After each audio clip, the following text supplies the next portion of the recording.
सो आज हम लोग करेंगे कैश फ्लो स्टेटमेंट। ये जो एग्ज़ाम 2023 का पेपर है, क्वेश्चन नंबर 34, ठीक है।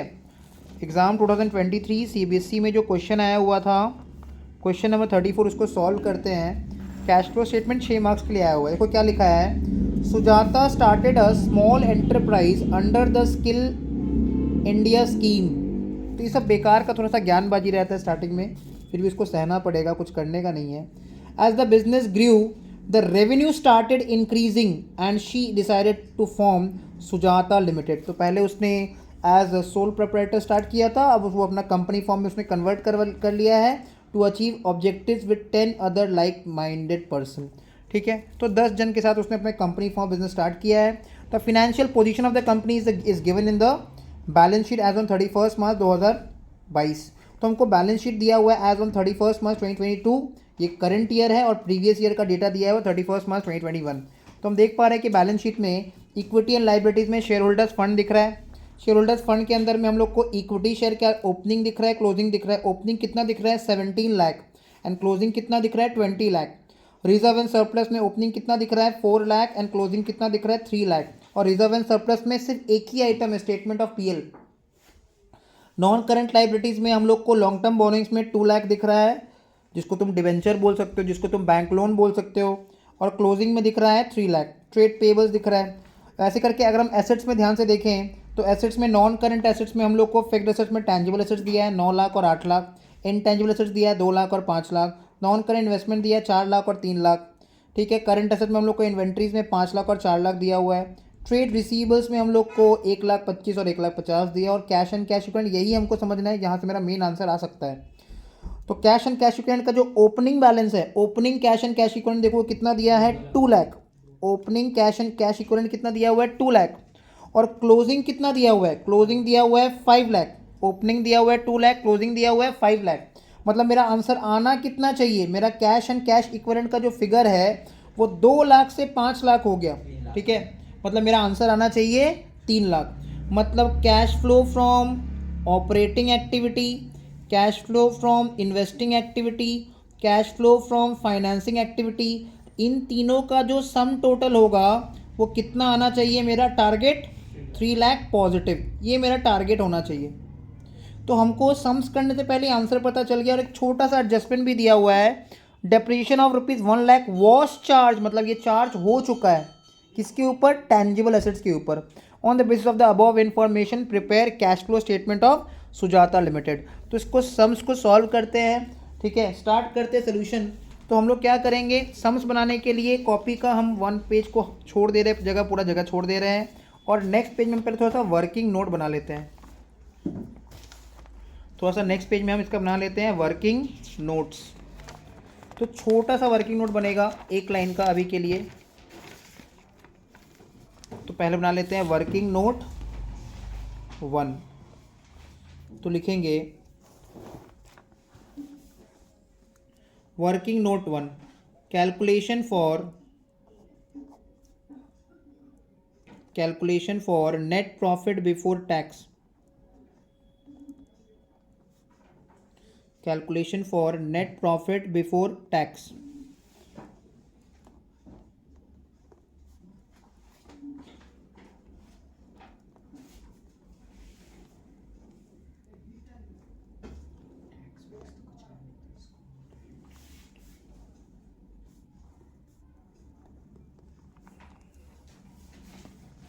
ठीक है, अच्छा उसके बाद हम लोग देख लेते हैं कि इसमें एक पर्टिकुलर्स का कॉलम और 2 अमाउंट का कॉलम, पर्टिकुलर्स एंड 2 अमाउंट का कॉलम। ठीक है, सबसे पहले हम लोग ले लेंगे क्लोजिंग बैलेंस ऑफ पीएल। तो closing balance of PL question में देख लो कितना दिया हुआ है। क्लोजिंग बैलेंस ऑफ पीएल दिया हुआ है क्वेश्चन में, क्लोजिंग बैलेंस ऑफ पीएल है 3 लाख। तो उसको आउटर मोस्ट कॉलम में हम लोग लिख देते हैं 3 लाख। ठीक है, और उससे हम लोग क्या लेस कर देते हैं, ओपनिंग बैलेंस ऑफ पीएल। उससे हम लोग लेस कर देते हैं ओपनिंग बैलेंस ऑफ पीएल, जो कि कितना है 4 लाख। तो तुम कॉन्सेप्ट को समझो। Opening balance of PL 4 lakh था, क्लोजिंग बैलेंस ऑफ पीएल हमारा 3 लाख हो गया। It means during the year हमारा पीएल का बैलेंस डिक्रीज हो गया। कितना से डिक्रीज हो गया? 1 लाख से। ड्यूरिंग द ईयर हमारा जो पीएल का बैलेंस है वो 1 लाख से डिक्रीज हो गया। ठीक है, तो यहाँ लिख देंगे decrease in PL.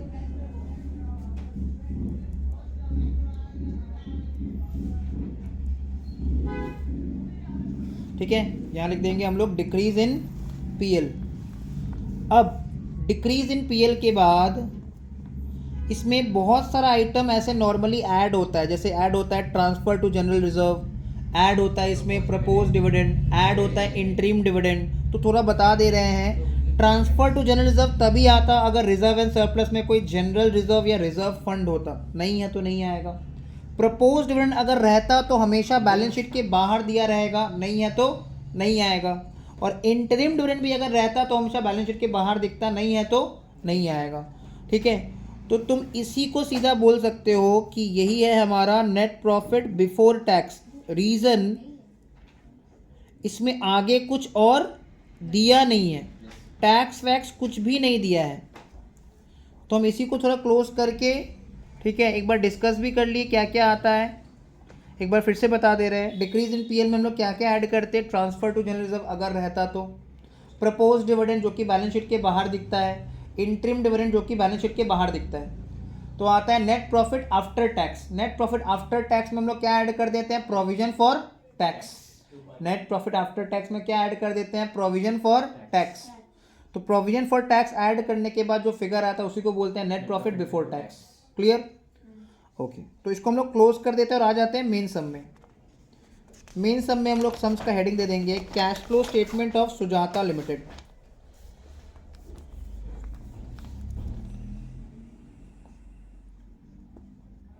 Cash flow statement of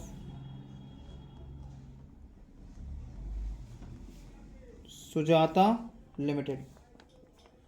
cash flow statement of Sujata limited, उसके नीचे for the year ended,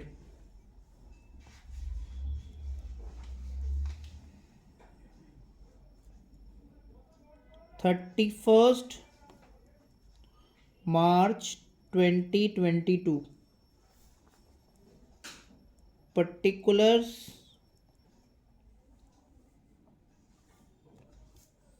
and 3 amount का कॉलम, पर्टिकुलर्स एंड 3 अमाउंट का column.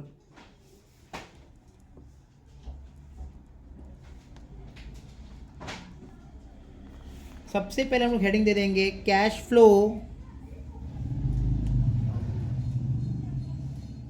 From operating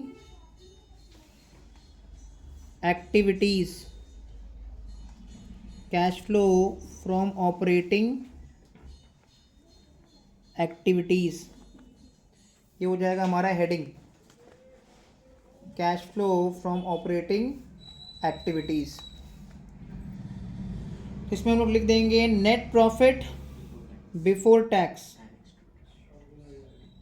net profit before tax and extra ordinary items.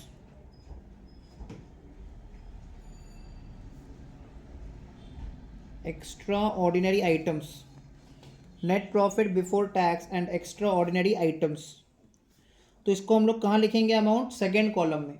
ठीक है, amount कहाँ लिखेंगे, second column में। और कितना लिखेंगे, 1 लाख नेगेटिव, 1 लाख नेगेटिव लिख दिए। अब इसमें हम लोग क्या लिखते हैं, add non cash and non-operating items, non-cash and non-operating items। तो non cash and non operating items में सबसे पहला आइटम जो आता है वो होता है डेप्रीशिएशन। जब भी टैंजिबल फिक्स्ड एसेट्स का वैल्यू गिरता है उसको बोलते हैं डेप्रीशिएशन। तो लिख देंगे डेप्रीशिएशन ऑन टैंजिबल एसेट्स, और इसका अमाउंट हम लोग को क्वेश्चन में दिया हुआ है, कितना दिया हुआ है 1 लाख। इसका अमाउंट हम लोग को डायरेक्टली क्वेश्चन में दिया हुआ है 1 लाख। तो इसको हम लोग क्या करेंगे, इसको हम लोग इनर कॉलम में लिखते अगर एक से ज़्यादा आइटम होता, अगर ऐड का आइटम एक से ज़्यादा होता। एक बार हम थोड़ा डिस्कस कर लेते हैं क्या क्या ऐड का आइटम होता है। पहले होता है डेप्रीशिएशन, जो कि हम लोग को दिख रहा है, डेप्रीशिएशन देखो दिख रहा है, depreciation was charge on tangible assets कितना 1 लाख दिख रहा है। इसके अलावा आता है अमोर्टाइजेशन, जब भी कोई इंटैंजिबल फिक्स्ड एसेट जैसे पेटेंट, गुडविल, ट्रेडमार्क, कॉपीराइट का वैल्यू कम हो जाता है, जैसे ही कोई इंटैंजिबल फिक्स्ड एसेट जैसे पेटेंट हुआ, ट्रेडमार्क हुआ, कॉपीराइट हुआ, इन सब का वैल्यू कम हो जाएगा तो उसको बोलेंगे अमोर्टाइजेशन। सब कोई क्वेश्चन में देखो कि क्या यहाँ पे इंटैंजिबल फिक्स्ड एसेट का वैल्यू इंक्रीज हो रहा है कि डिक्रीज हो रहा है, इंक्रीज हो रहा है। 2 लाख से 5 लाख हो गया, तो डिक्रीज होने पे अगर ऐड होगा तो इंक्रीज होने पे क्या होगा, भी नहीं होगा, लेस नहीं करना है। ये कॉमन मिस्टेक है जो स्टूडेंट्स कर देते हैं, ठीक है, लेस नहीं करना है। उसको हम लोग इन्वेस्टिंग में दिखाएंगे। अगर डिक्रीज होता तो ऐड कर देते, बट इंक्रीज होगा तो लेस नहीं करेंगे। इसके अलावा देखो कोई नॉन करेंट लाइबिलिटी के अंदर डिबेंचर जिसका रेट ऑफ इंटरेस्ट हो, ऐसा कुछ दिख रहा है क्या, इंटरेस्ट ऑन डिबेंचर ऐड होता है, नहीं है। Fictitious assets return of add होता है, नहीं है। Loss on sale of fixed asset add होता है, वो भी नहीं है। Premium payable on redemption of preference shares and debentures add होता है, वो भी नहीं है।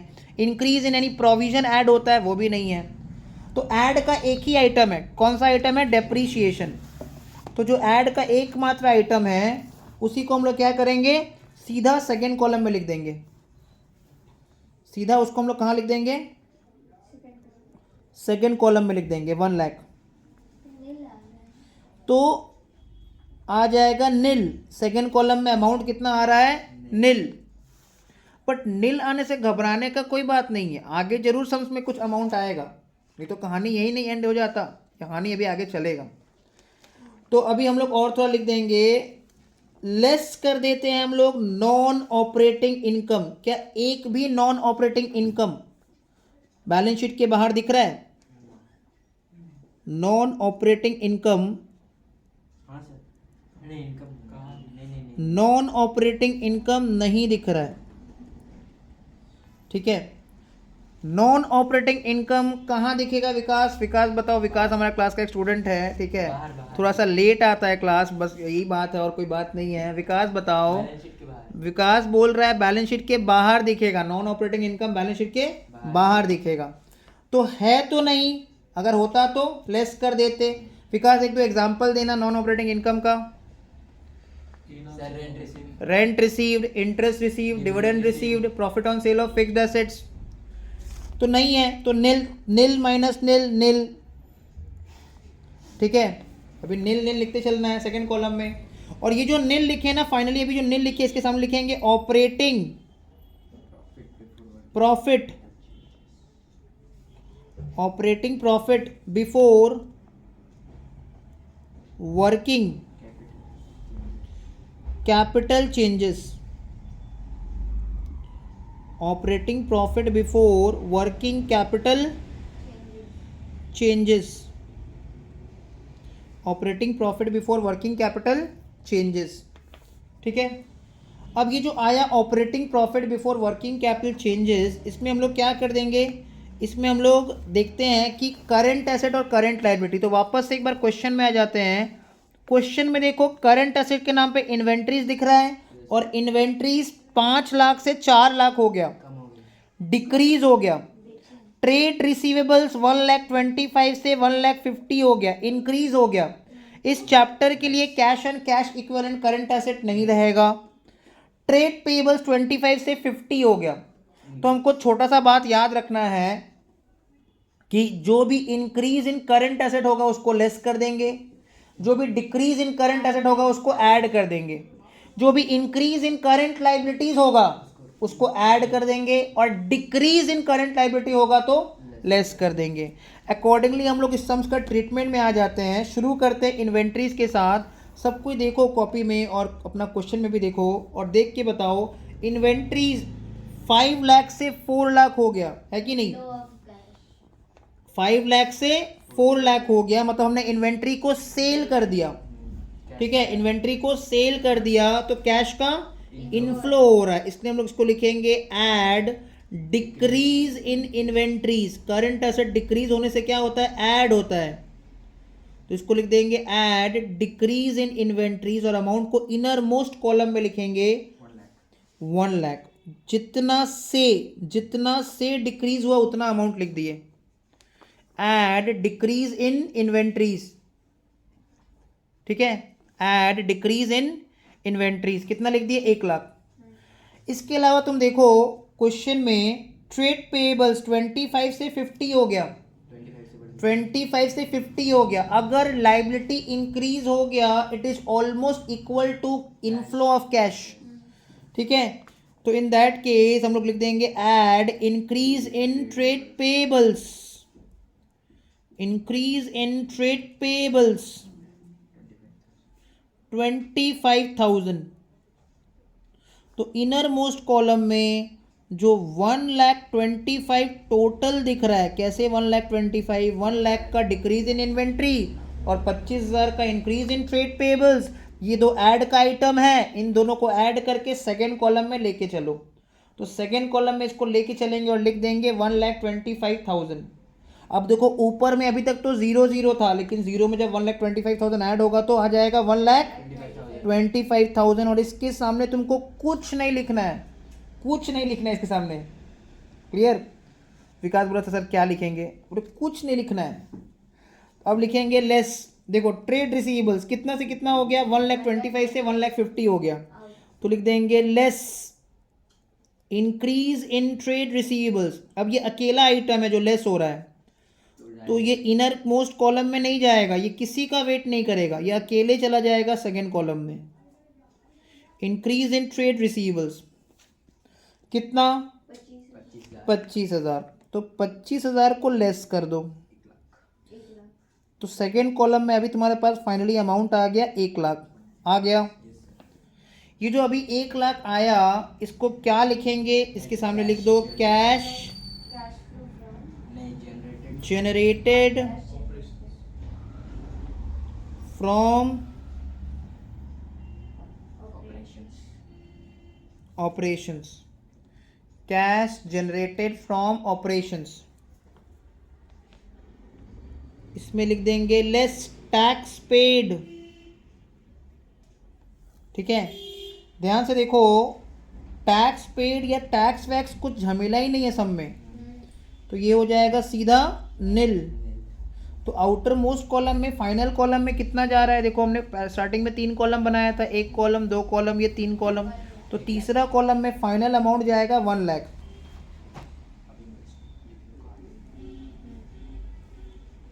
अब ये जो 1 लाख आया है ये पॉजिटिव में है, इसलिए इस 1 लाख के पैरेलल, इस 1 लाख के पैरेलल हमको क्या लिखना है, इस 1 लाख के पैरेलल हम लोग लिख देंगे नेट कैश फ्लो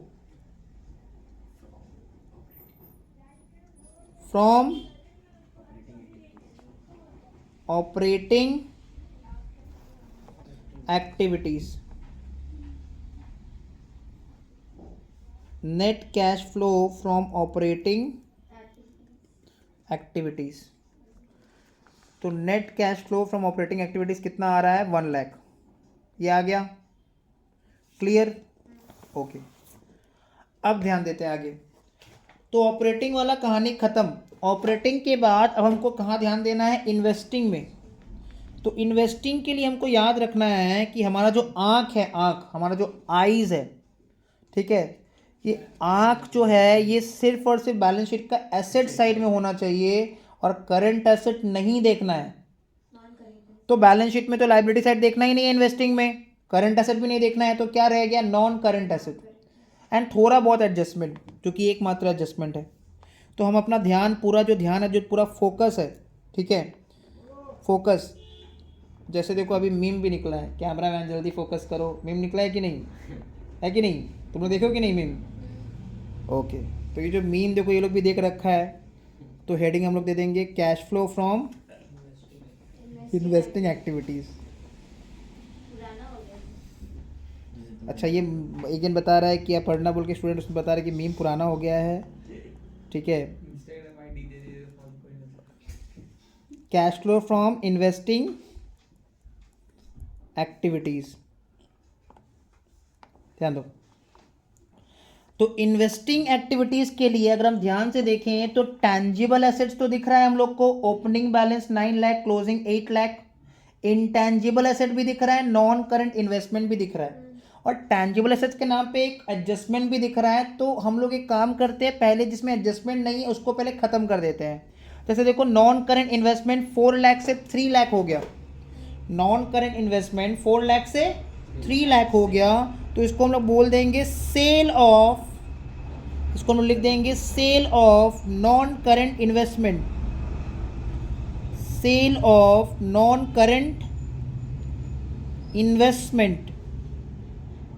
और सेकंड कॉलम में लिख देंगे 1 लाख पॉजिटिव, क्योंकि इसके कारण कैश का इनफ्लो हो रहा है। Sale of non current investment, second column में 1 लाख पॉजिटिव। सिमिलरली देखो इंटैंजिबल एसेट, वो कुछ भी हो सकता है, वो गुडविल हो सकता है, वो पेटेंट हो सकता है, वो ट्रेडमार्क हो सकता है, वो कॉपीराइट हो सकता है, वो लीगल राइट हो सकता है, वो कुछ भी हो सकता है। वो इंक्रीज हो गया है, इंक्रीज मतलब हमने इंटैंजिबल एसेट्स को परचेज किया है, और क्योंकि परचेज किया है तो कैश का आउटफ्लो हो रहा है, तो उसको लिख देंगे purchase of intangible fixed asset.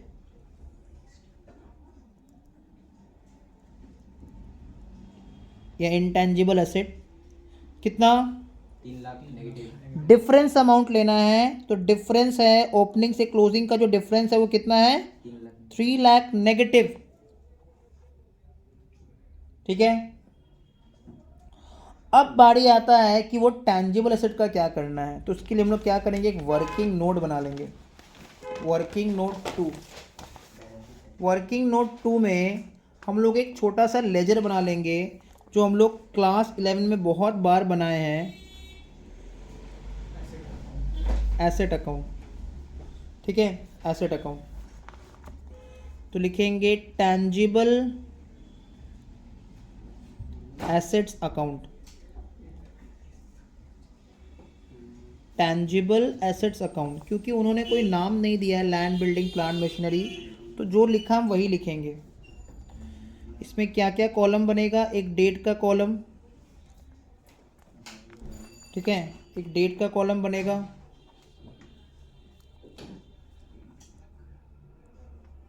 Particulars, journal folio, amount, date, particulars,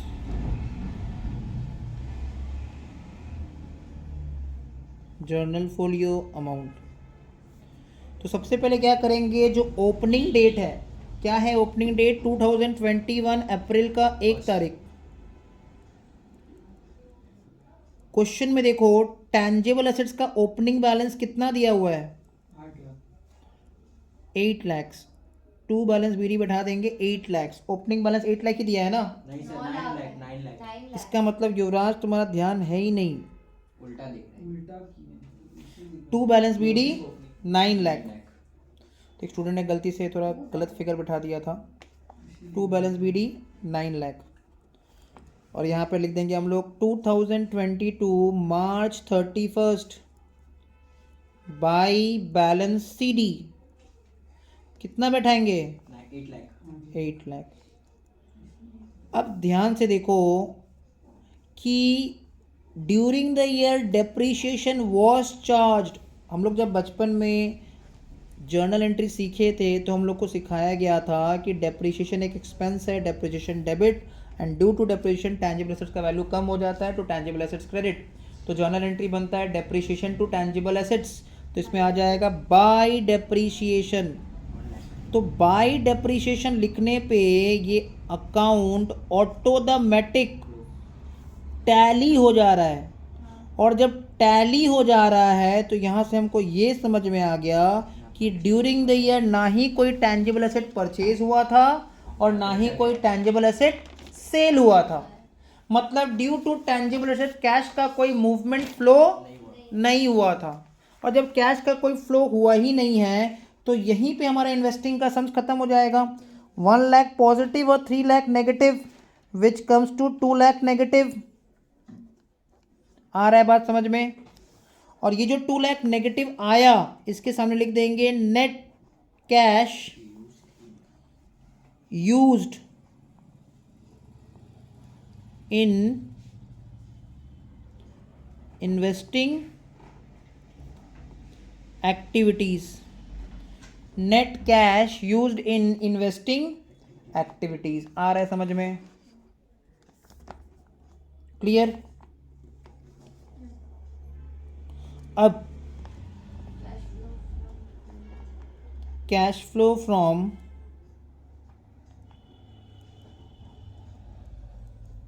financing activities.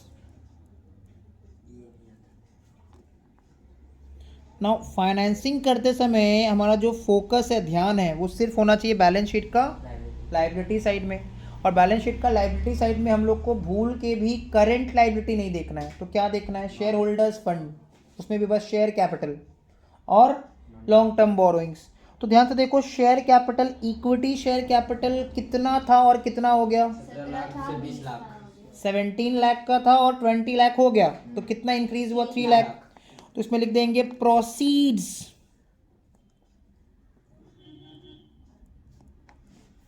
From issue of equity shares.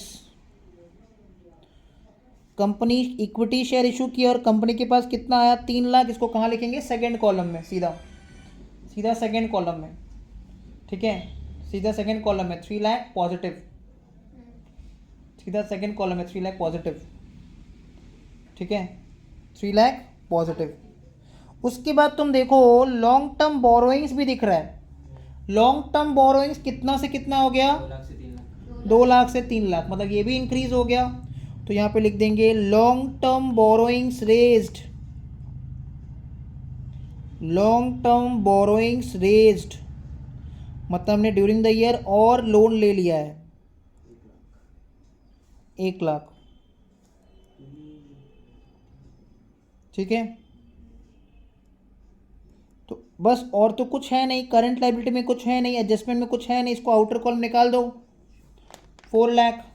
और क्योंकि ये पॉजिटिव है तो इसके सामने लिख देंगे net cash flow, net cash flow from financing 3 lakh activities. ठीक है, और फाइनली हम लोग देख पा रहे हैं कि आउटर मोस्ट कॉलम में जो 3 अमाउंट है, that is 1 lakh positive, 2 lakh negative and 4 lakh positive. तो अल्टीमेटली हमारा टारगेट जो था 3 लाख वो हमारा अचीव हो गया। तो इसके सामने हम लोग लिख देंगे, इस 3 लाख के सामने लिख देंगे net increase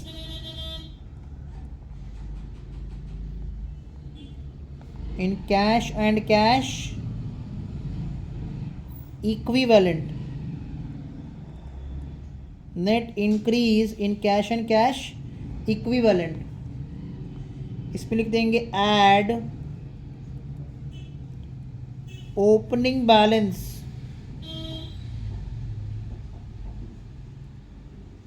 in cash and cash equivalent, add opening balance in cash and cash equivalent. कितना चेक करके बताओ, ओपनिंग बैलेंस कितना? 2 lakh. Opening balance in cash and cash equivalent 2 lakh दिया हुआ है क्वेश्चन में। तो ऐड करने पे कितना आ रहा है? 5 लाख। 5 लाख आ जा रहा है।